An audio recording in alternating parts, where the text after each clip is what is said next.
ఢిల్లీ దేశ రాజధాని 15 రోజులు 807 పేర్లు రోజుకు 54 ఒక్కో పేరు ఒక ఇంటి గుండె చప్పుడు ఒక్కో ఫిర్యాదు వెనుక ఒక్కో అమ్మ నిద్రలేని రాత్రి ఈ సంఖ్య ఒక్కసారిగా వచ్చిందా లేదు ఈ నగరం చాలా కాలంగా ఈ మౌనాన్ని మోస్తూనే ఉంది గత 10 ఏళ్ళు చెప్తున్నాయి ప్రతి నెల సగటున 2000 మంది ఏటా 23,000 పైచిలకు కరోనా కాలంలో కాస్త నిశ్శబ్దం తర్వాత మళ్ళీ అదే గమనం అందరూ తిరిగొస్తారా చాలామంది వస్తారు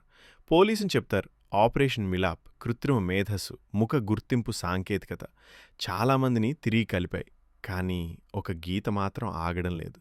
కనిపించని మహిళల సంఖ్య పెరుగుతోంది ఇది గణాంకం కాదు ఇది హెచ్చరిక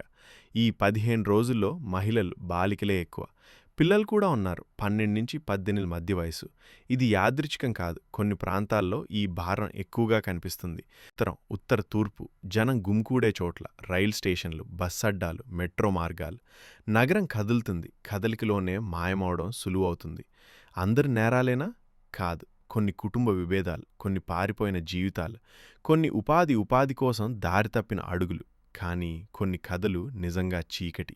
అందుకే 18 లోపు పిల్లలు కనిపించకపోతే అది కిడ్నాపింగ్ కేసుగా చూస్తారు ఇది చిన్న విషయం కాదని వ్యవస్థే చెప్తోంది ఇది కొత్త సంక్షోభమా లేదా ఎప్పటినుంచో ఉన్న మన నిర్లక్ష్యానికి వచ్చిన శబ్దమా ఈ 807 ఒక్కసారిగా షాక్ ఇచ్చాయి కానీ అసలు భయం ఈ సంఖ్యలో కాదు